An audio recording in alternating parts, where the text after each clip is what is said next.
Hey, welcome to the To Have and To Roll podcast. I'm Oliver, and we have. And I am Robyn. I don't know who you expected me. Who do you think I was referring to? Robyn, before we went live, decided to take just the biggest bite of a chocolate bar just before I was like, we're about to go live, and decided to go, hang on, wait, wait, wait for it. Well, I was trying to eat it before, but you had to test the audio Yeah, again and again and again. well, So that was my only chance to eat. Yeah, we're trying to be a professional get up here, aren't we? So I'm trying to. Trying being the key word. Hey. I mean, I know that the last podcast had a bit of an echo from the other room. So, and you've got a new mic as well now, right? Hmm.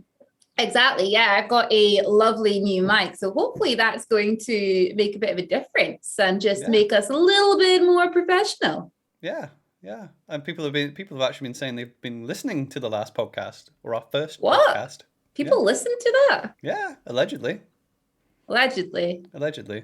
Yeah. Wow. We're gonna hide mistakes on purpose in the podcast just to test you all. Yes, they are all there on purpose. Yeah. So, Robyn, what are we going to talk about today? We're talking about your experience, aren't we? Yes, we are. So, we are going to be chatting all about DMing and, well, for those of you who don't know, being a dungeon master. And for myself, being a dungeon master for the first time.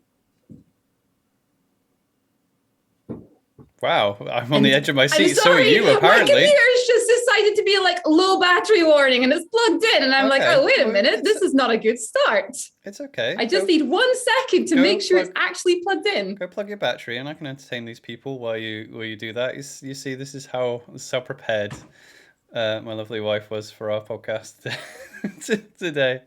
So yeah, we're going to be talking about Robyn and her DM experience. Now, she did say her first DM experience. You have DM before, though, right? But I don't count it. I You mean, this was like my first DM experience with a large amount of people, or what I perceive as a large amount of people. so what's the limit for a large amount of people in Robyn's world then?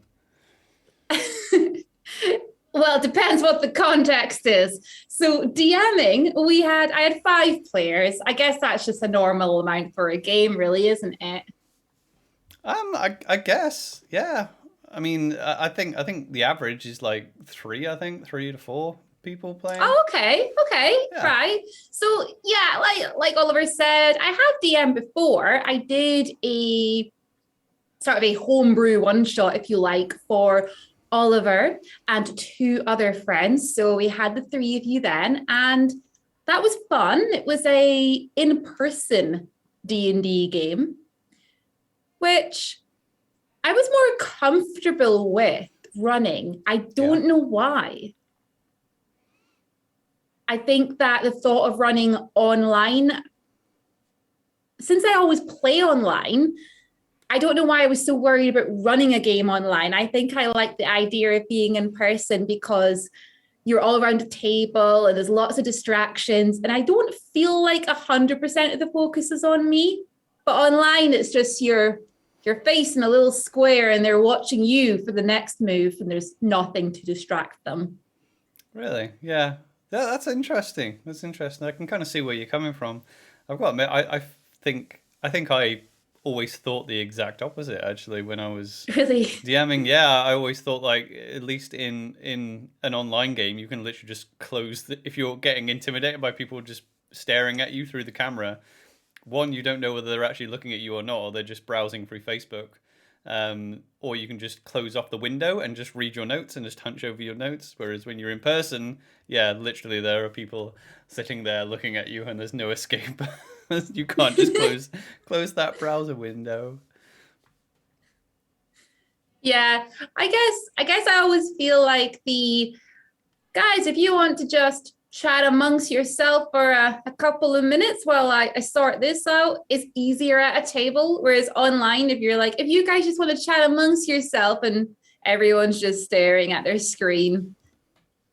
Or if you guys want to, scroll through Facebook and not make eye contact for a few minutes, great. Yeah, yeah, yeah. So well, tell us about your this game then. That's your first apparent game. So this is okay. So technically, your first online game of D&D that you ran. Yes, right? let's say it's my first online game of D&D as a DM. Mm-hmm. So I decided to run something that had already been written, and I went to the DM lair. For those of you who don't know, the DM lair is a wonderful resource online and has lots of adventures written already for you to just download and play. There's one set up for one-shots, for short campaigns, and even for rather long campaigns as well. I had run one of these previously for yourself, Oliver, which was one designed for 2 people. Yeah, that was fun. That worked out really well. Yeah. But this one was called Nolasic Park. And it was all about, well, I guess you can tell from the name, it was about dinosaurs and gnolls. And dinosaurs. I think it went well. I actually really enjoyed running it. Yeah. How did you get to grips with the story? Was it an easy thing to follow, that one shot? Yes, I would say so, because I have tried reading other one shots and short campaigns. And as I've read through them, I found that I have struggled to grasp some of it. I feel like a lot of them have too much information straight off the bat when all you really need is the main sort of bullet points at the start. This one was split up like that. It had the sort of the main areas, the main NPCs, bullet point list of what actually happens. And then it went into lots of detail later on.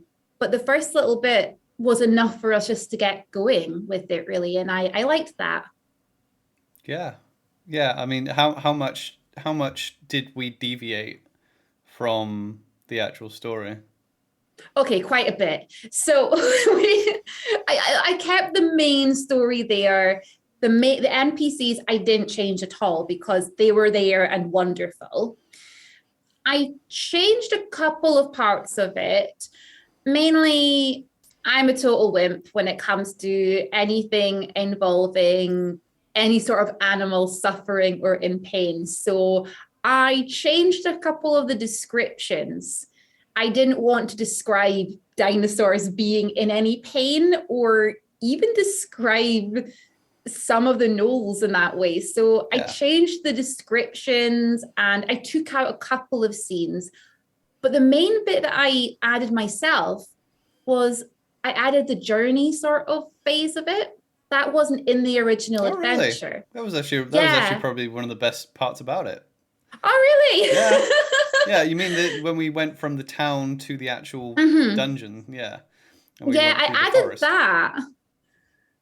And I came up with the idea to add that as we were about to do it. So it was all completely, I was like, do you know what? I know these guys, they like to role play. They want to do different things. And I wanted to create a magical scene for every player involving dinosaurs. I wanted every player to have that Jurassic Park moment of seeing something really wonderful in its natural habitat for possibly the first time for some of them. And I thought that was a fun little addition. Yeah, no, it was. I certainly enjoyed my... You know what? Actually, I can't remember what dinosaur I saw. Can you remember what dinosaur I saw? Yes, I've totally forgotten the name because yours is the only one. I'm a bit of a dinosaur nerd, but yours is the only one I had to look up because I wanted, because you were playing and because you were, well, you want to tell them about who you were playing first, Well, actually? yeah, of course I do. Yeah, come Yeah, on. Who are you playing? I was playing uh, a lizard folk called Rasp, and he ended up being. I had an idea that he was going to be like an artificer, but he ended up being an artificer slash ranger. And then I took, Yeah. yeah, I took the artificer stuff for the like the little homunculus that you got, which is like a mechanical little friend familiar that could fly. And then I took the starting feat that you let us have. I took Magic Initiate in Wizard, so I could have Find Familiar. So I had two snakes. I had one snake that was a familiar from the Shadowfell, and I had one that was a little mechanical homunculus. Um, yeah, and I wanted to take. I think I wanted to take Ranger because I just wanted like Hunter's Mark and the archery bonus as well because it was level 4 we were at. So Yeah, we were level 4. So yeah, you got to play. That was your first time of playing that class as well, wasn't it? yeah, no, I always try, especially on one shots. It's always a good time to try out classes that you haven't actually tried before, and or Yeah. weird combinations that you're like, I don't know if I'd want this for an entire campaign. Or are you trying to? I can see you're the cogs turning in your head. Are you trying to figure out the name of this dinosaur? Yeah, I think it was a Segoncopus. I'm sure that's what I had for you, which is Yeah. basically it is a dinosaur, but it would look more like a modern day sort of lizard, if you like. Oh, right. Okay. Yeah, it looks more like an iguana Yeah, and if you were to look it's at got it, the but a ridge, right? really No, is that sorry. the one with the big ridge on the back? No. It's not, but it's in the same subfamily as that Ah, one. right. Yeah, yeah. Because I was looking at that one and I was like, actually, let's go for one in the same subfamily without the ridge. So that's what you had because you were describing your character as liking to bask, and so we had you out on the rocks basking, and this lovely dinosaur came up to bask and curl up alongside you, Yeah, and you got to just enjoy being out in the nature like that. yeah, yeah. So, what is it about DMing that puts people off so much? What is it about taking that role as a dungeon master when you've been a player for so long that is so uh yeah, people are so averse to it. What do you think that is? I think it's the fear of the unknown. It's the worry that a player is going to ask you something and you're not going to know the answer, which seems like a really bizarre thing to worry about because really, if you don't know the answer to something, you could just double check with someone else in the group. And usually that's absolutely fine. But it's Yeah. almost that worry of what if I don't know the answer to this? Or for me personally, I was worried about timing. I thought, what if I don't have enough stuff to keep them excited and interested? It's never going to happen. And then it got an hour into it, and I was like, shit, what if I've got too much stuff here and I'm not going to get finished in time? It's always the way. And What do you think about yeah, it? What do you think about it is like the initial part of it? Obviously, like that stuff that you worry about when you're just prepping the game. But I feel like there's a lot of just resistance. People just don't want to DM. They don't even want to start the process of prepping. What is it about it that is so? What do you think is like so? Is it intimidating or is it you just don't want to? Is it just more work or? I don't think I have an answer. I honestly, I do not know. For I can just say for myself personally, which may be very different from everyone else. Personally, I like being a player. And because I like being a player and because I'd rather play, I've just been a bit more adverse to being the DM. Also, I like to find out the answers. I like to solve what's going on. I like to Yeah, discover the truth behind a mystery. I don't like already knowing what's happening or knowing what the players are potentially going to find out or possibly not going to find out. I I like discovering it with them and creating those wonderful bonds with them, the other players. I feel like as a DM, you know all the answers. And I worry that, yeah, I think that's actually it. I think Yeah. that's the reason for me. That may be very different for others, Did but that's your me. did your game on Sunday change any of those views? Um, yeah, I think so. I really did enjoy it. And I think one of the other things with being a player is I love making that sort of bond and that relationship with other people in the game. I love the friendships that come out of it. And I feel obviously as a DM, yeah, you've got all your NPCs, but I feel like, oh, well, you can't really then have this sort of close bond in the same way as two players would because you're the DM, you're running the NPCs, you know the Yeah. answers. Yeah, it's not the same. But yeah, that's why I feel.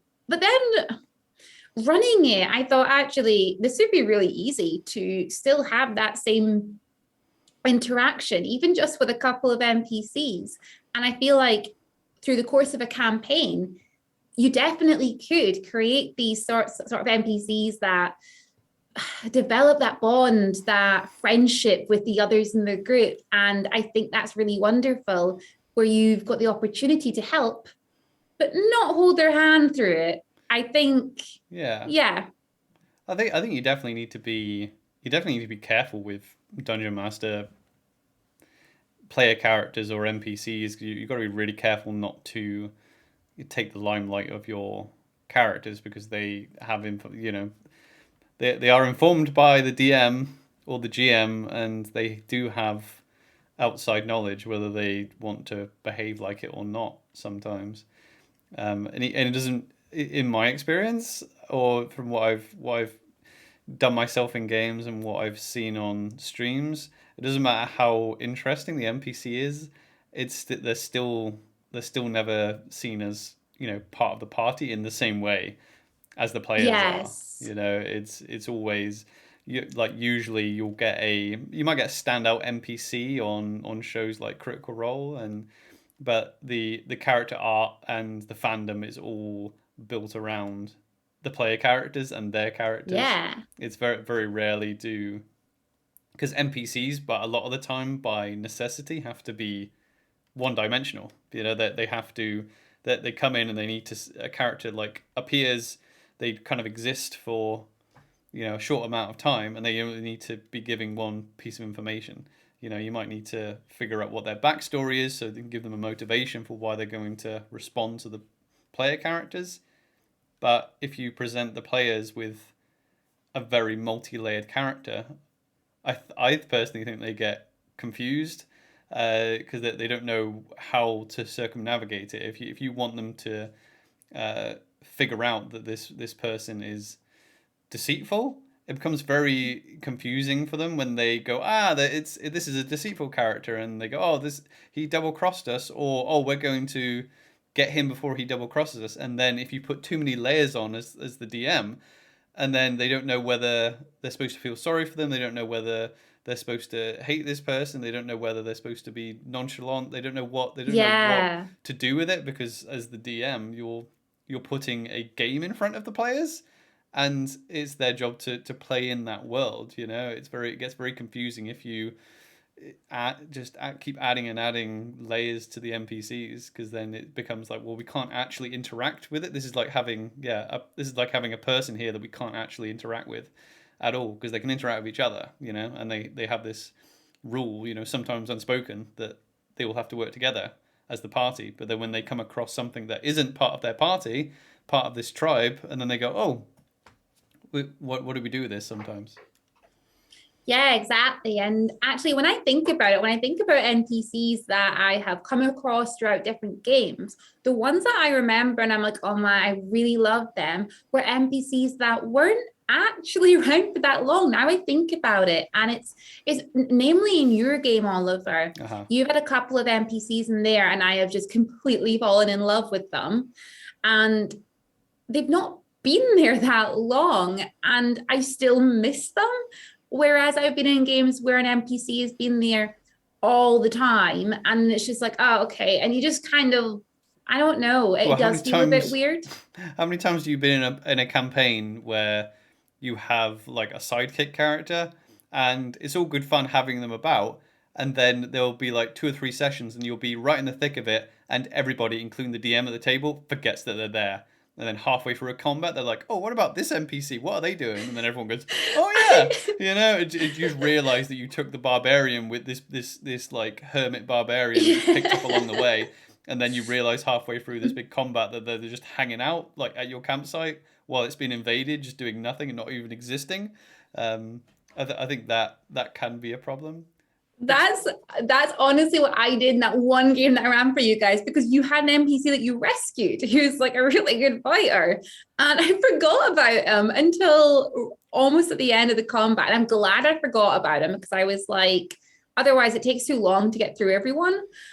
But then when I remembered, I was like, oh shit, what's he been doing? He's gonna run back now and say, I know where they've got the dinosaurs. That's what he was doing. He was following tracks, let's say.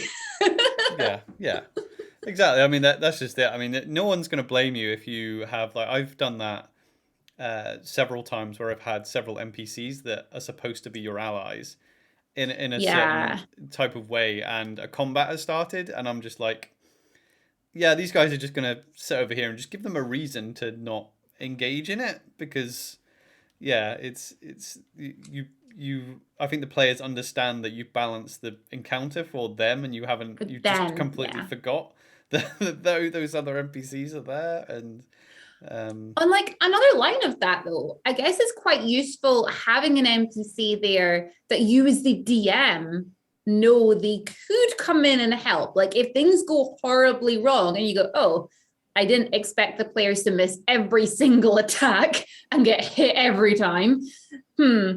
He's going to run in and give them a hand at this bit here. Or yeah, if one of the players does something totally unexpected and the party ends up in a bit of trouble, you've got just an NPC if you really need to go in and help them out, which they can always refuse oh no, because yeah, they are the players. yeah. So yeah.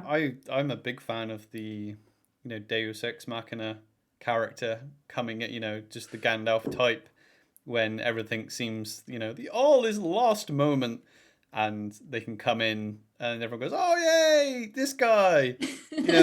Like to your point before when you talked about NPCs, you know you don't see them that much, but they tend to be the favorites. I mean, you can think of a load of campaigns that you might watch online. The favorite NPCs are usually people like the shopkeep or the barkeep. People they just meet for a little while you're in town. You can make this just colorful character that it's usually, yeah, very one dimensional, that they enjoy interacting with, but they're not the best to take. Even though they might say, oh yeah, we'll take this person with us, they don't really want that. The tip for DMs out there: don't let them take those characters with them, because they will just forget about them or get annoyed with them, and you'll get annoyed role playing them, especially if you've given them this quirk that is enjoyable for a short amount of time. Usually, what they're doing is just responding to you as the DM putting on this show for them, which is usually quite strenuous, Yeah. because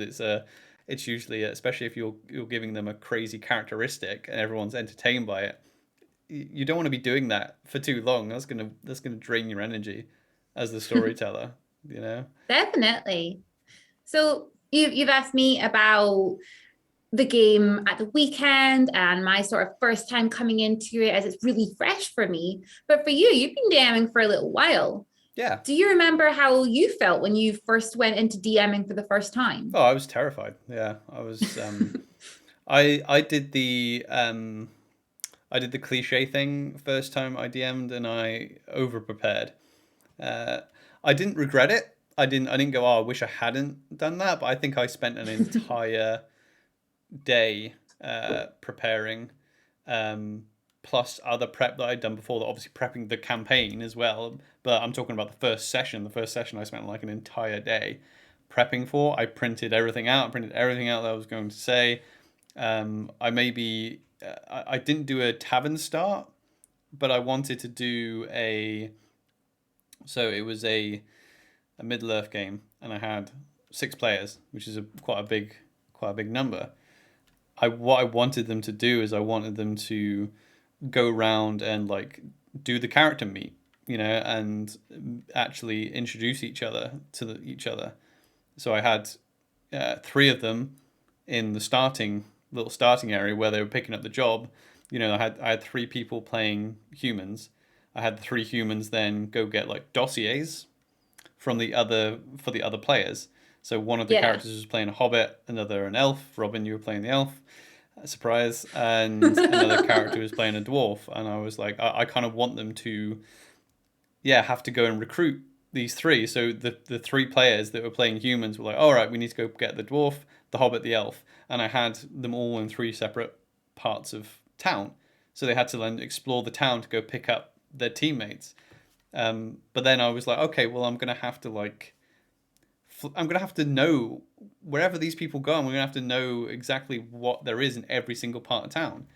The biggest one, I had just expected my players to the person, because we started like cold open was just the three humans going into the office getting their job, right? And I foolishly expected them when the receptionist gave the job over to them. I foolishly expected them to ask more information about the job, right? So I had all this information that this person was going to give them, and they just went, "Oh, great, let's get going," and they just walked out the door.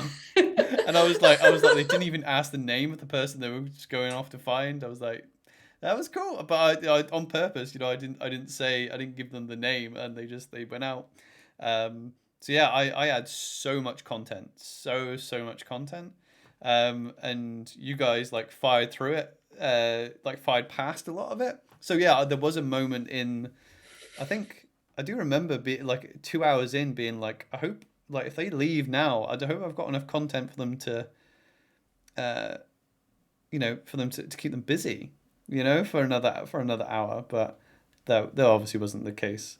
But no, I was pretty nervous. Once I got into it, I was fine. Yeah, and I remember that. I remember like that was that's probably my favorite way of people meeting each one another in a campaign, because there was none of this awkward, you need to like sit and make that conversation. I love the fact that the 3 humans had the information and they had to go to the elven sanctuary and find the elf. They had to go to the dwarven section and find the dwarf. And I thought that was really interesting and really unique. But yeah, I remember sort of when we were all together, I remember my character being an elf of Mirkwood, and with it starting, and was it Lake Town it started in? Yeah, it was Lake Town. And so yeah, by the way, everyone, this game was set in Middle Earth. It's the Middle Earth setting. We were playing the 5e rule set for Middle Earth. Yeah, so I remember being like, oh, well, my character knows this place really well. And saying to the rest of them, well, shall we have a look around? Is there anything you need? Do you need supplies? And then like, I think when the people was like, no, let's just go. I'm like, okay, this is like the full town, like a full, do you want to go get a drink and get to know? No, they've gone. Okay, go, we're going. 2 of them are good. yeah, you did more prep than I was. All the content. Yeah, no, I mean, you did more than I thought you were going to towards the end, because I really thought you were just gonna just hike right out of there, but you did end up going shopping a little bit, because I think I prompted you. I was like, there isn't actually a time that you don't have to leave. No one said leave now. You can leave whenever you want, and you're in town. This is the last. And because of the setting, I made it clear that like there's not a town around every corner. Like this is the last town you're going to be in, basically for the entirety of the campaign. Was what it ended up. They went to another town eventually, a big town, but yeah, that was the last place you were, where there was tons of things like shops and taverns and whatnot. But it was I remember coming off it buzzing though. Did you find the same when you finished your games?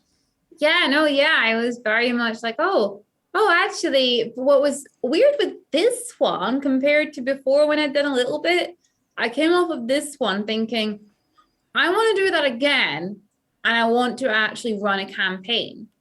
Now, this is actually way back to one of your previous questions on what sort of would put you off TMing. For me, it was actually all the technical side of it. I loved the storytelling.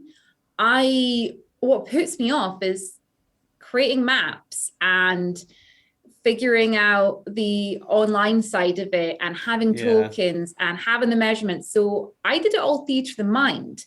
Yeah. And I have played in a campaign before. We played for about 6 months and it was 100% theatre of the mind the entire time. It never left that. And it was amazing. And I did that game there, just theatre of the mind. And I really enjoyed that. And I think I'd really like to do a campaign in that way, theatre of the mind style. And then maybe as I get into it, introduce a map at some point or introduce something else if it needs it. But I think that stopped me, this sort of weird thought that, oh, if you want to run a D&D game, you're going to have to be able to do the maps. You're going to have to be able to do dynamic lighting. You're going to need all these things. No. In reality, you don't. You need... No, they're just extras. Nothing. Yeah. No, you don't need anything. No, you just need extras. But it's odd, isn't it? Because I think some people are the opposite. I think some of that stuff, maybe not so much the maps and the tokens, but I definitely think the like the rule set and the mechanics of the game, knowing the mechanics of the game, that usually draws people into being a DM if you're into that. You will always get you always get the good old folks who are like to backseat. For some reason, they're always backseat DMing and never actually DMing. I've come across a few of them. They're always like, oh, when I DM games, I do it like this, and then I'm like, are you going to run a game? And they know all the rules, and they like to tell you how they how they run their games, but they're not actually running any games. But yeah, you don't need any of that stuff to DM. Also, I think a lot of it comes from the pressure to put on a performance. I think so. It's people in the D&D zeitgeist have been calling it, the Mercer Effect. It's the you look at these incredible, and they are incredible dungeon masters. But they have been playing for years and they have honed their crafts. Also, some of them are professional performers as well. It doesn't if you there's several times if I'm not completely and utterly prepped for a game, I'm confident I can run a game, but I'm also not expecting my players to be expecting me not every now and again go, oh, hang on guys, I need to go look this up, because I do.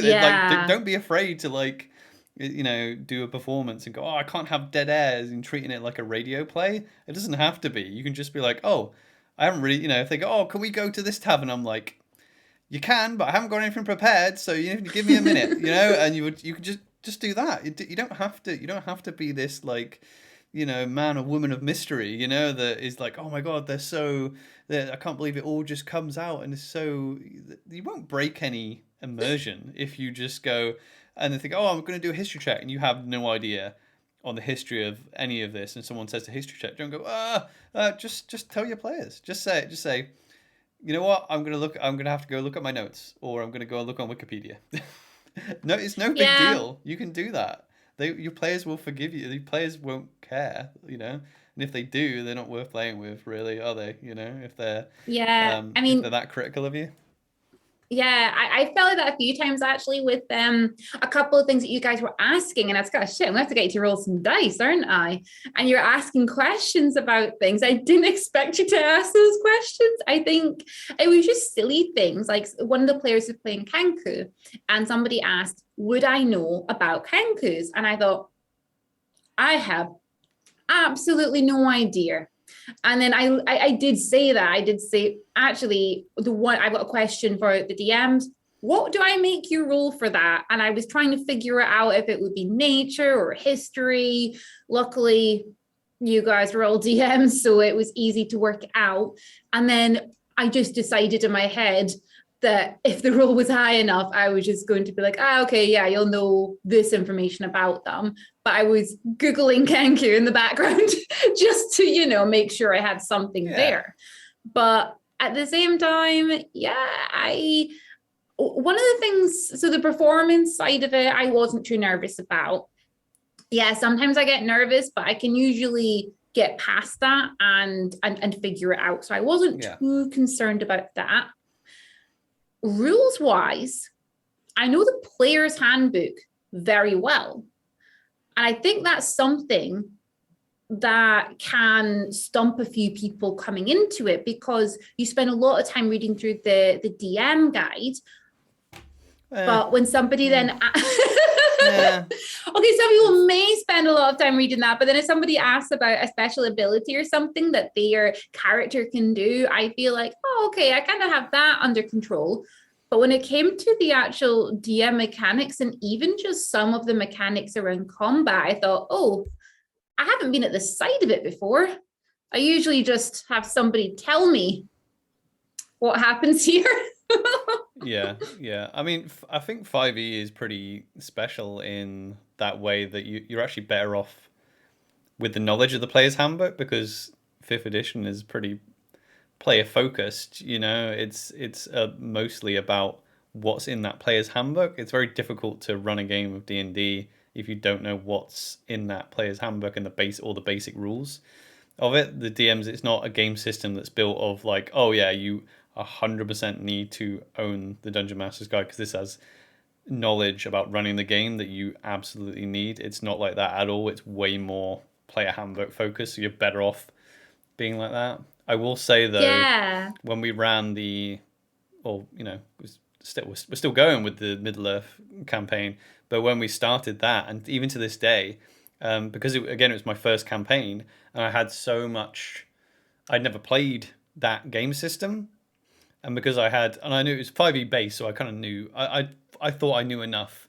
basically, but because I was so like, oh, I just want to focus on the story, so all I did was focus on the story and focus on what I was going to put in front of you. So most of your abilities, I still don't know what half of you can do, because that's in the end, that's your job, is to know. I obviously make sure that I know about dwarfs and I know about, what it's like to be a warrior in this world. But if I have a dwarf warrior in my game, it's not up to me to. I'm like, there's no point. There's a waste of my time. I'm not saying that. That sounds terrible. It's not up to me to know. But it's if I'm going to sit down to do 20 minutes of prep, my time is better spent preparing encounters for you, preparing NPCs, thinking about things that you guys might enjoy doing, writing a little monologue on somewhere nice you might visit, writing a description of something that you might see, then going through the player's handbook and going, right, what does this ability do, and not even knowing whether someone's going to take it or not. That's the way I see it. So are you telling me that you have no idea what my elf can do It's in no, this in well, I this mean, I world? wouldn't say Because it's no idea. she can shoot off 5 arrows at once. Don't worry about reading it. I can read that for you. But she can let off 5 arrows at once. It's Yeah. pretty basic for a Mirkwood elf. I don't think that's true. I don't think that's true. I think we've been playing Worth a long shot, enough. right? Yeah. Yeah, I think your time is so precious as a DM when you're prepping, and some, I Yeah. mean, hey, some people love prepping for 8 hours for one session. I prepped all day for my first session, but I have DM'd several sessions where I have done next to no prep. I've kind of no basically I've either kind of like, okay, let me start again by saying my tactic is to, and I've heard this from someone else, but I can't actually remember who I've heard it from, is to go from sunrise to sunset with a session. So as long as the players know what happened before, and I have a good knowledge of what happened immediately before the session, as long as I know what's going on the session, like to the day, and as long as the players can see out into the horizon, as if they can kind of, as long as they can see kind of what's coming up next immediately, that's all I need to know. I don't need to know what's happening 10 sessions ahead. I don't need to know what's happening. As long as, even if I'm like struggling for prep, I'm just going, right, okay, all I need to do is get them through the session, and then I can prep the next session Yeah. after the session, even if I've got nothing, even if I go, right, okay, they're heading to this place. I know it's a fortress. I haven't had time to prep this fortress at all, but I know they're going to have to walk through this area. So I'm just going to throw a load of encounters, role-play encounters. I'm going to chuck something in there that will make them argue a bit, And as long as by the end they're going, oh yeah, we're heading into that fortress, that's all. Yeah. That's all you need, Yeah, it's like funny you saying that about your time and it being precious. And I guess I pretty much did the same thing there when it came to prepping for, even though it was just one shot. I didn't spend a huge amount of time on the prep, but the time I spent was just on how am I describing this place and what, when they get to the actual main part, what is the map going to actually look like? Where are they going to go first? What are they going to see? What's the information? I didn't read any of your character sheets because I thought, well, if anything comes up, we can deal with it at time. And I think that was another thing I really enjoyed about being a DM. And people may actually disagree with this a little bit, but I really enjoyed the fact that I could waive rules that I didn't think were really that necessary. Mainly because there was like a race, a couple of races and classes I knew quite well that were getting played. And the way that one of them was getting played, I thought, oh, that's actually not how that works. And I know that's not how that works, but I want it to work that way. So I'm just going to let you do it. And I thought that was quite fun getting to just, I guess, the rule of fun with it. I just thought that's really fun. I like it. Yeah, why not? Sure, you can do that. Yeah, I mean the job of the game master, the dungeon master, the storyteller, is to be impartial. You're supposed to be a referee, right? So as long as someone doing something isn't going to make it unfair for another person doing something, which is what the rule set is. The way I see the game is that it's a load of people playing pretend with rules put in place to make sure everyone is having an equal amount of fun. That's the idea for me anyway. I know people some people really like the grindiness and the min maxi and all this and fighting. But hey, there's tons of it. Like, go play a video game, if you want, or go out and play a sport or something if you want to be trying to min max your football skills or something. If it's a game of fun and everyone's consenting to the fact that it's just a game of make believe and everyone gets their moment, that's what's important. Yeah, exactly. And yeah, like you said, there are rules there, and like you said, they're there to keep it fair for everyone. Yeah. So yeah, as long as it's fair and everyone's comfortable and having fun, doesn't matter. Did you ever have, apart from maybe the Kenku thing, did you have any moments that you were like, I have no idea what to do here? No, actually. No, that's good. No. I don't think I did. I'm trying to think now. I think that was the only thing that I went, I don't know. No, I think that was it. Actually, everything went really well. And I love how you're putting question marks at the end of your sentences. I think Really? it went well. I think it went well. No, it was great. Yeah. I picked a topic I'm comfortable with. I'm comfortable with dinosaurs, and I was comfortable enough that if anyone wanted to question, or that's what I was surprised by, actually. I kind of thought that people might ask a bit more about some of these dinosaurs or want to know more information about them. And I was completely relying on my own dino knowledge for that. Yeah, so I was quite comfortable with that. And I thought it's fine. Say anything with enough confidence, they'll believe it. Yeah. We just wanted to go see them and ride them. Yeah, that's all you guys want to do. Yeah. Well, that was another thing I added in because, yeah, you guys got your dinos and everything, but I added in the fact that you would get to ride the dinos back because in the actual adventure, there was no riding of dinosaurs. You got given a dinosaur if you wanted it. And I thought, but I want to describe how they're how they're riding these dinosaurs. Yeah. And I thought that was quite fun because each one of you just did it a little bit differently. And when it came to, you were meant to sort of get your dinosaurs at the end, I thought, well, wouldn't it be better if the dinosaurs you rescued were the ones that you were going to ride? And then you can all describe what it was like riding on the back of a dinosaur.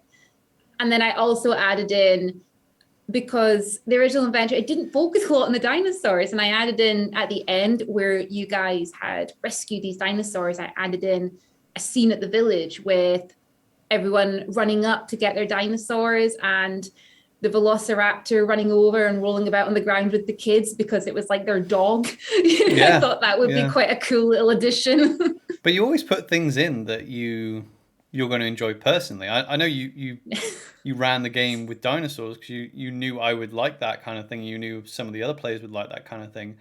But correct me if I'm wrong, but I bet ultimately it's what you wanted to run because you ran it. You know, it's what I want to play in a game with dinosaurs, so I ran a game with dinosaurs. Yeah, and that's totally a thing. Like you will a lot of the time there will not be a absolutely perfect game that you are going to play in, and it is usually because you're going to have to run it. You know, I run the games that I want to play in, and I think every other DM does too, and that's just obviously the tragedy of being a DM, I think. But I've heard that with like writers as well. Like writers will write the novel that they want to read. Unfortunately, they can't read it because they're the ones, you know, you can't have wrote it. Yeah, exactly. They can't sit down and discover the story that they want to read, and they end up writing the perfect story that they wanted to read. It's one of those things, isn't it? Yeah, that's a good point. Yeah. Yeah. So, Oliver, Yes. we have chatted about our experiences DMing and some of the things that we have come across. Is there any advice that you would give to someone who wanted to DM for the first time? Definitely just do it. Like you have to just do it. Like there was times when I was like, oh, I'm gonna DM, because that's the thing. Usually I know because a lot of people are like, oh, I don't want to do it, but it's almost like that way that people don't want to try something new. Like they don't want to go on the roller coaster. They don't want to do the exciting thing that's quite dangerous, you know. But once they've done it, they're like, oh, that is fantastic. So they like the idea of doing it, but then the actual process of going off to do it, I think they build it up way too much in their heads, you know. And especially as it seems to be two type of people. There seems to be the people that are the forever DM, and then you have the players that just go, oh no, I'm not DMing, and they're really reluctant. Even if they do a one shot every now and again, they're reluctant to start a campaign.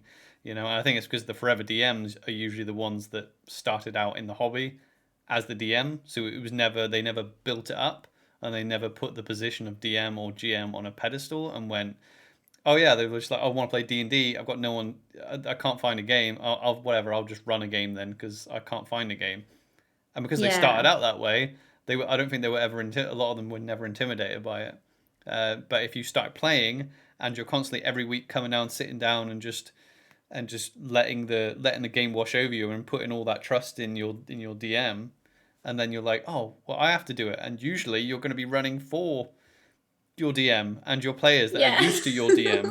So you feel like if you don't give as good an experience as your DM usually does, which, you know what, it might be the case that you don't, and it's okay, because if you're playing every week with your DM, they're probably going to have a bit more experience and practice than you. It's not, well, probably isn't the word, is it? They definitely are.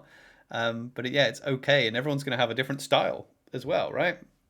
Yeah, So exactly. you need to understand that, because I've heard that a lot through DMing games. A lot of the time you think you're going to be a certain type of DM and you'll prep something and you're like, I do not like this at all. You know, if I had it in my head that I was totally going to be the type of DM that was going to be into world building. I mean, as a kid, I used to like draw maps, and I used to come up with like worlds and stories and things like that. Yeah. I assumed as a DM, I'm like, I'll be really into that. I have yet to get into any of that. I would prefer to get a pre-made map. I would prefer to get a pre-written, pre-rolled campaign setting that's got all the gods' names in there, that's got all the continents, that's got all the geography, it's got all the kings' names. And I just want to set the scene. And because you know what? For me, anyway, the people writing these books, way better writers than I am. Um, and then, these guys are professionals. What I enjoy doing, though, is bringing those kind of stories to life. That's what I enjoy doing. I realize I'm not really answering your question very well, but yeah, No, you did. yeah. Yeah, I mean, the advice. Yeah. yeah. Like, so don't. My point is, I think, is don't be intimidated. Just jump in, and see, and see how you can float. Basically, it's Yeah. there's different ways of doing it. I think I'm not entirely sure whether I would advise, because you can do a couple of routes, and I don't think either of them is better or worse than the other. I would just jump in and run a campaign or a one shot. People recommend one shots because usually it's not anything that's recommended. I just think that when people want to go, oh, I'll give DMing a go, it's usually because they're in the middle of a schedule of gaming. Yeah. So they're running a regular game and then they go, oh, we're having a week off, or the DM's having a week off. So someone will be like, oh, I'll give it a go, and so it kind of has to be a one shot because it has to be done in one session. Yeah. A one Yeah. shot That's puts a you good under a lot of point. pressure to wrap it up, and especially if you haven't got any experience in pacing a D&D game, that's going to be tough, and especially if you're not relying on the written material, because these materials, even though, like, love them or hate them, there's tons of reviews out online. I think we should probably play through some of them and do reviews on them. Some Yeah, of these that like, could be quite yeah, interesting. some of these adventures, we maybe run them one on one and we can do a review after or something. Yeah. But I love them or hate them, and there's tons of reviews, and there's Reddit threads specifically dedicated to running these types of adventures or all these other pre-written adventures. The good thing about them is that they show you how to lay out an adventure in a TTRPG if you've never done it before.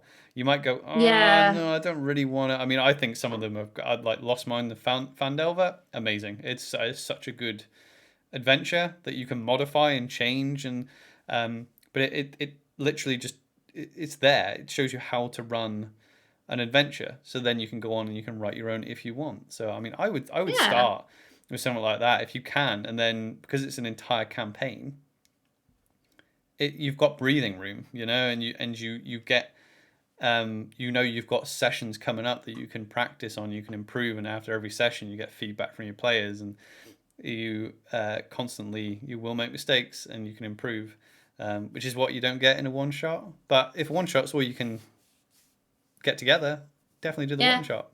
Yeah, Yeah. because Yeah, I I think that's think as very good well, like, advice. yeah, because I think as well, if you get uncomfortable in a one shot, it's very dissatisfying to cut chunks out here and there because you've got a very short story to tell.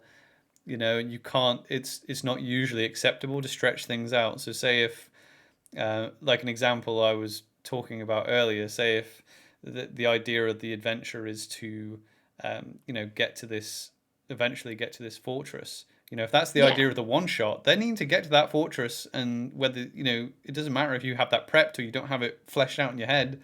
They need to get there, and then if you're like, oh, I don't know, I don't know about this. I haven't got. I've got a feeling halfway through this session that the party is way too overpowered, and I don't have the knowledge on the fly to change the combat encounter. And all crap, what do I do if they do this? Oh no, someone's about to die. What do I do? In a campaign, if you're running a small campaign, or whichever, long campaign, doesn't matter. You can cut things off there. You can slow the players down and be like, oh, and next time you'll maybe get to the fortress. And everyone's like, oh, but in a one shot, Yeah. you're like, oh, I'm panicking, and I'm like, but we have to wrap this up right now. I think they do put way more pressure on them running. I mean, it can even be like a 4 or 5 session campaign. It doesn't need to be that long.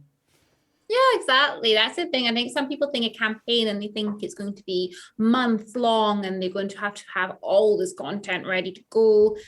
But really, a campaign is what, anything more than one session, I guess, could be I counted mean, as a campaign. yeah. I mean, like they usually refer to as arc. Like usually, if it's a short, then it's short. Like I don't know, like I think like 2 to 10 sessions would be referred to as like an arc. You know? Okay, yeah. Yeah. I see what you mean. Right, Um, yeah. I mean, you can definitely a 10 session campaign. I think is the thing. I think we could probably like some of these. Like I've seen some really good articles. There's some really good articles on I think Sly Flourish's website, and there's some really good YouTube videos on running some of the published adventures and how to condense them. You know, taking some of the chapters and going right, Mm, okay, push them into like one session. So if you wanted to be like, right, cool, we're going to run Tomb of Annihilation, there's loads of resources out there for you to like crush it down into like a 6 week or 7 week campaign. I think I don't know that exactly, but yeah, that's me just kind of assuming a little bit. But that's the idea of what those resources are for. So it can totally be done. yeah. Yeah, that sounds really good. Yeah. So that's the thing. There's so much out there then for people to get into DMing. You have offered some really good advice there. I don't have much advice at all because I've only just started. But I only have one piece of advice, and that is do what you love. Like Yep. what I did with dinosaurs. If you're into vampires, run something with vampires.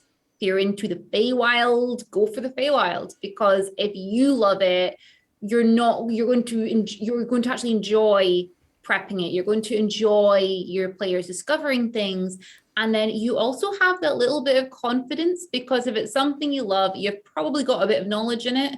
So you've got the confidence that you can just go through it. Because I did go through that phase of I read all these adventures and I thought, oh yeah, this player might like this and that player might like that. But I didn't like the look of any of them. And I thought, well, I like dinosaurs and then I can just make it up as I go. Yeah. So do what you Yeah. love. Yeah. You can. You guys. Honestly, you can go on like the DMs Guild. Go to the DMs Guild website, not the website. The DMs Guild website. Sorry, we both have sore throats today, don't we? It's Yeah. yeah, it's been a long week. You can go to the DMs Guild website and you can literally type in things like dinosaurs, you know, and it'll bring up a load of adventures on there. You know, from one shots to campaigns to you know, campaign settings that people have written to like rules, homebrew rule systems, and yeah, you can find pretty much anything you like. One thing I will say is that when I ran that first kind of campaign for you in Middle Earth, I set out Yeah. with the intention of finding a set of adventures that would give not only you but give me a variety of different types of play. So Hmm. because I wanted to like go through all the different things because I didn't know what I enjoyed running as a DM. So I had in my head like the layout of it with the written story that I'd got as well. I made sure that there was like a obviously there's like a, you know, like a long grueling journey in it. I wanted to make sure there was like themes of like horror themes in Yeah. there to do that type of thing. I also wanted to have a bit of like political intrigue in there, a little political intrigue storyline. I wanted there to be like a who done it kind of murder scenario in there. I wanted there to be a kind of like cloak and dagger style, and then I also wanted like a couple of big epic battles as well, Yeah. and obviously some like problem solving that you had to do. And I think the last one was having giving the players control over things that were happening in like towns and villages and things like that. So actually putting them in Yeah. charge. And I wanted to make sure I had a real well, and obviously I had dungeon delves in there as well, like good old fashioned just go down in the dungeon and get the treasure and find the stuff. I wanted a Yeah, mix of, I exactly. wanted a bit of a mix of everything in there, you know, and that was actually enlightening because the stuff that I didn't think I was going to enjoy, I think I enjoyed the most. The like the whodunit stuff. I'm not a I'm not a crime fiction reader at all. I get a little bit nah with I'm just a little bit nah with that type of thing. But that was Yeah, actually the you're most like not interesting to into that, run. are you? Yeah, that was the funnest to run for me because it was obviously yeah, it was fun to role play because obviously it was I was like, well, I knew what people knew, I knew what people thought they knew, I knew the facts, and it was just so fun having because until that point in the campaign as well, especially when you're a that's one tip I'll give as well. Like if you don't make sure your players can trust you enough before you decide to turn the tables on them. Because Yes. if you instantly start a campaign and you just keep presenting them NPCs that stab them in the back and they don't like, you will just have a campaign of them constantly questioning and constantly watching their backs, and they feel like it's unless you're going for that vibe. Obviously, if you're going for that like isolation Yeah. horror vibe, then yeah, but yeah, don't go. Oh no, my NPCs, my character players won't. They don't want to go off and save the princess, and they're like, well, do they think the princess is a monster? Is a doppelganger? Because you've had 10 doppelgangers turn their back, to turn on them or something. That could be the case. Um, but yeah, that scenario was obviously fun because yeah, up until that point, I don't think you had an NPC that you weren't entirely sure that was telling the truth, and because I hadn't presented you an NPC that was maybe telling you the truth, but you weren't, but it wasn't actually the truth because it was true for them, and because you were in this village and everyone had a different opinion of the culprit and everyone had a different opinion of the victim. So you went up and talked to them. What was this person like? And they're like, oh yeah, he's always been, he's always had a fiery temper, and yeah, he's useless. He's a waste of space. And they're like, you all got together. And you're like, oh yeah, I know. Yeah, he obviously did it. And then another player would go, oh, we'll just go ask this person. They tell you a completely different story. And then they're Yeah. like, I could see you all going, wait, hang on, this isn't as simple as we thought.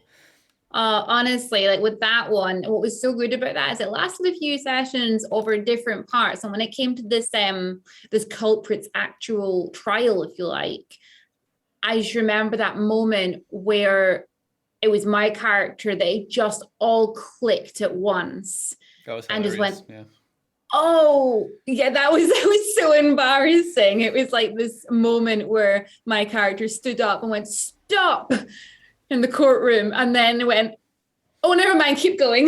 Well, I think I think you had figured out in your head that because this was in the trial, Yeah. you had figured out like mid game, and it was like middle of the trial that the person hadn't killed the culprit hadn't killed the person. It was um The the one he the loved. one he loved who was also yeah under duress from the person she killed.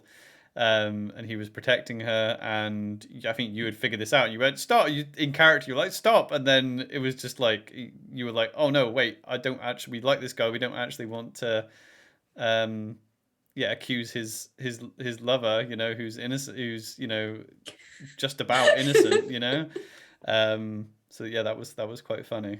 But I Yeah. don't. But that's the thing. I never actually made it clear to you in character, like what actually happened, because I don't think. I think a lot of people tried to get the truth out of her and couldn't. Yeah, that was the thing. It was like the culprit himself. My character went up to speak to him privately after the trial, and he told her enough information there, and she was like, oh, and then she never told anyone afterwards because my character was like, well, no, you can trust me with this information. And then yeah, I guess from that moment onwards, everyone's fine now, though. They didn't actually Yeah. get killed for it or anything. We're all good. So, But yeah, funnily that was good. enough, talking about that, uh, I as a player, so this is why I think that you need to try a load of different playstyles as a DM because the way I am as a player isn't indicative of how I like to run games at all. I actually, I've, yeah, when I'm a player, I probably just a pain in the ass, and I like to not, I wouldn't say I'm like, oh, I'm chaotic or or whatever, but I do like to, yeah, have a laugh. and get everyone laughing, but I don't think I would enjoy running just a pure comedy game, though. I tend to run games pretty down the barrel. I prefer Yeah. when I've got my DM hat on, I kind of see it as a referee position. So you have to be completely impartial. If you're going to facilitate everyone wanting to do Oh, their yeah. things, because otherwise it's very easy for it to become either um, either an everyone against the DM thing, or everyone just assumes you're constantly fudging and it's not, there's no stakes, there's no actual, there's Yeah. nothing actually, there's nothing of weight happening. Um, so yeah, I play completely different to how I DM, which is funny because, like I said, I know I just said that you run the games you want to play in, but I'm not entirely sure how I behave in my own game. So. Hey, yeah, we're back. So, Hey. Robyn, when are you Yes. going to be DMing again? Hmm. I think I would really like to have a go at running a campaign. So I guess the question of when, I'm not too sure, but definitely will be DMing again. I'd quite like to run something for a full group of people, perhaps people that I've not done a lot with already, and run something that might require a little bit more from me than just reading a little one shot. Yeah, I don't know if it's more. I don't know whether it's actually more intimidating or not running for new players. I think it's a bit of a. Yeah, I don't know if it's because a lot of people go, oh, I just want to play for new players. Don't want to run for experienced players. I think they have in their head that experienced players will be more judgmental, and newer players don't really know any better, so they think it's going to be an easier DM experience. Um, do you find that the case? Um, Yeah, no, I think so. Well, personally, I'd prefer to run for people who have played before versus new players because I I don't think they tend to be so judgmental. I more just feel that if I'm DMing and I'm new to DMing, I'd like to just focus on that side of it. And if I've got people who know how to play the game and they know all their stuff, then I don't also have to be as worried about the type of things that they might ask. Also, people who have played D&D a lot, they know how to keep a story going. They know how to role play through different moments, and they also know the questions to ask. You don't get that whole silence for a long time. Yeah, no, those are the worst. I've had that with experienced players though. In fact, it's actually more awkward with experienced players because they should know better. to, but to be honest, awkward silences uh, are pretty. It's partly the DM's fault anyway. I think if there's an awkward silence, it means you haven't put anything interesting in front of them. So you've got to actually give them something to interact with. Because if they're going then you should never be bored. Like especially in the modern world, you should never be bored. And in a world where there's magical monsters and spells and all sorts, you should never be bored. Yeah, exactly. I do kind of feel actually if you have got experienced players and then you get that like an awkward silence, if they're all experienced players and you've got an awkward silence, there is possibly a reason for that because otherwise they would find a way to make it work. Also, silence is okay in a game. There's a difference between just having a interesting silence and an awkward silence. Yeah. Well, yeah. No, yeah. I mean, I guess we're specific, like talking specifically about awkward silences, right? No, obviously a dramatic silence is going to be welcomed, I guess, or a Yeah. yeah, or that type of thing. But I think it's more about like players not knowing what they're doing. With newer players, it's a little bit more expected because you can just be like. You understand that they're probably just going to need a little prompt, just put something in front of them. Um, Yeah, your more experienced players, it might be just because they don't know what to do because they're either bored or they just haven't been paying attention to what's happening. Yeah, either they're bored, they haven't been paying attention, or like you said before, maybe the information's just not really been put out there. Maybe there is a different reason for that. Maybe the DM hasn't actually given them enough to go on, and therefore it can be a little bit harder, especially, I guess, if you are an experienced player and you're used to dealing with a lot of different things. If you're in a situation where you're like, I have no idea what to do, then there's possibly a reason for that. Yeah. But yeah, like you said, it's totally expected for new players. So to answer your question, I would much prefer to, I'm much more comfortable with experienced players, or the thought of experienced players. Yeah. Yeah. I mean, I ran for a couple of new players not long ago, didn't I?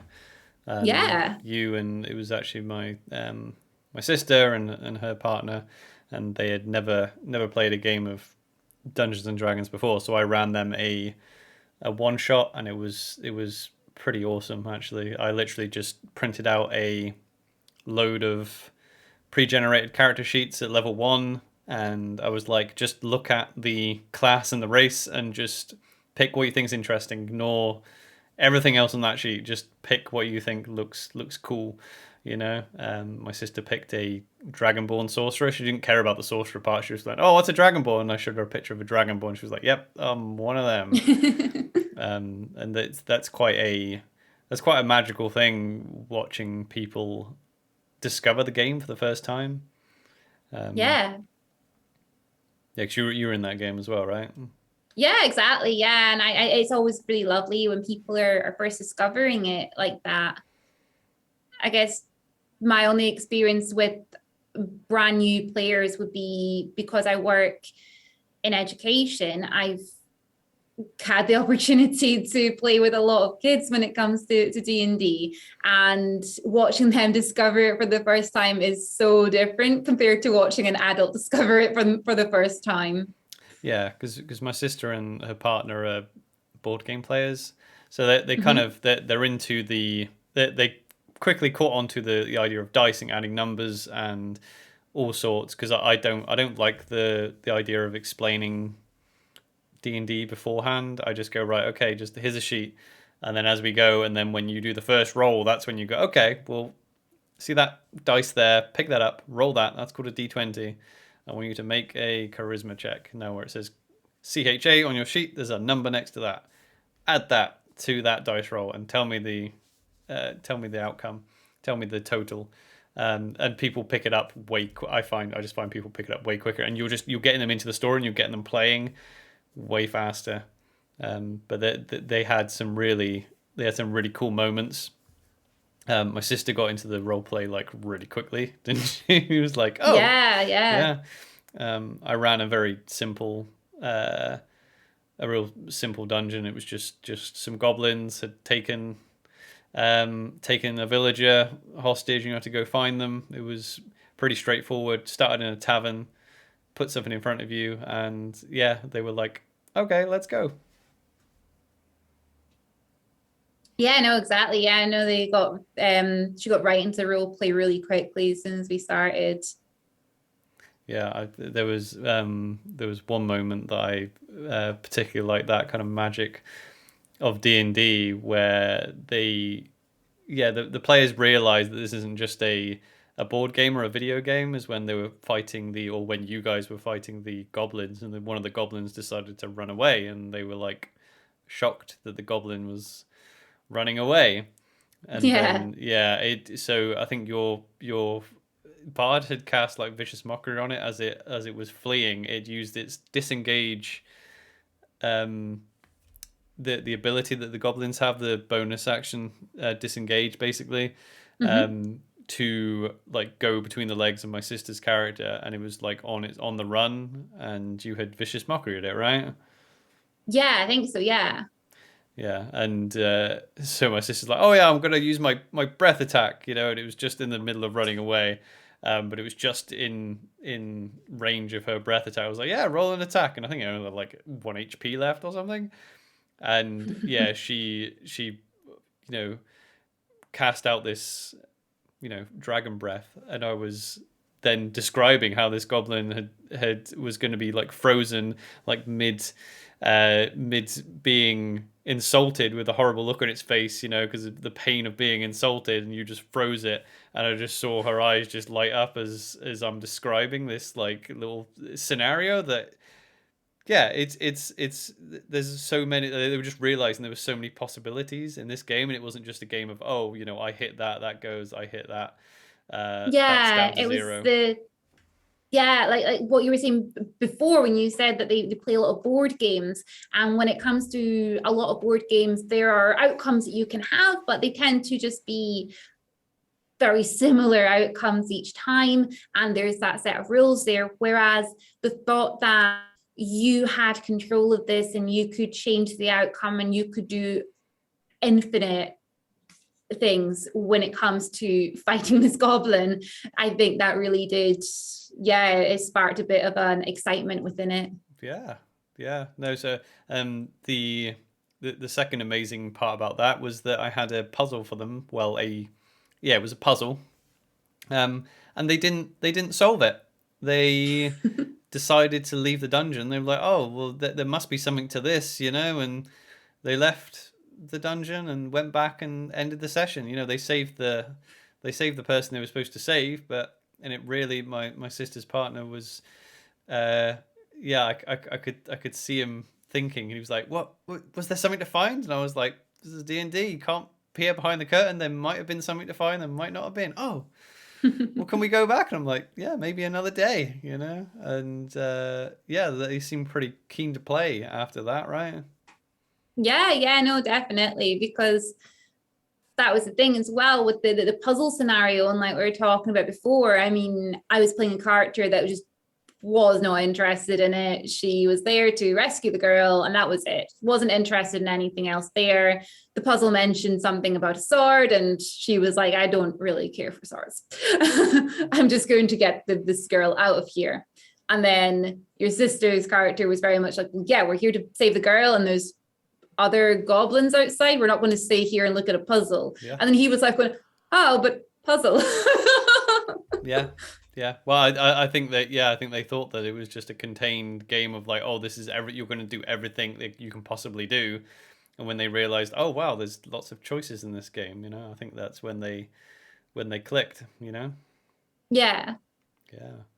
So, yeah, DMs, this has been a good discussion about DMing. I'm excited for your next game, Robyn, if and when you play it. But yeah, I've got a game that I'm prepping currently. Oh. Yeah. What game is that? It's for you. Yeah. Would you like to say anything about that game? Yeah. So one-on-one D&D is a thing. So 2-player Dungeons. You know what I'm realizing is that I've started a Dungeons and Dragons podcast, and I can barely say Dungeons and Dragons. Dungeons and Dragons. I'm worse. That's the thing. It's getting out of the hat. Sorry. Wait, professionals. We're worse than Gordon Ramsay, where he can't say restaurant. He says restaurant. He's in the restaurant business. Yeah. So we're playing some one-on-one D&D on stream to have and to roll. Twitch channel, twitch.tv/to-have_to-roll. You can come watch us play some one-on-one D&D at some point in the future. We haven't got an official start date yet. But that's also something you can consider as well if you wanted to start DMing, is you can just do some one-on-one D&D. And this is probably what we're going to be talking about a lot on this show, on this channel. So stay tuned. Do you want to say goodbye to these people? Oh, yeah. I was like, oh, wait, we're done now. Oh, yeah. Okay. Right, guys. Stay tuned, guys. You're going to get to watch some wonderful one-on-one D&D. And like Oliver just said, DMing isn't that scary, and you can do it just with one other person. Someone that you trust who's not going to totally take the piss out of you. Always a good option. Sometimes that's fun. Yeah, sometimes that can be fun. It can chill you out a little bit. So, yeah, guys, thank you so much for listening, and we will catch you next time. Yeah, see you later. Bye. Bye.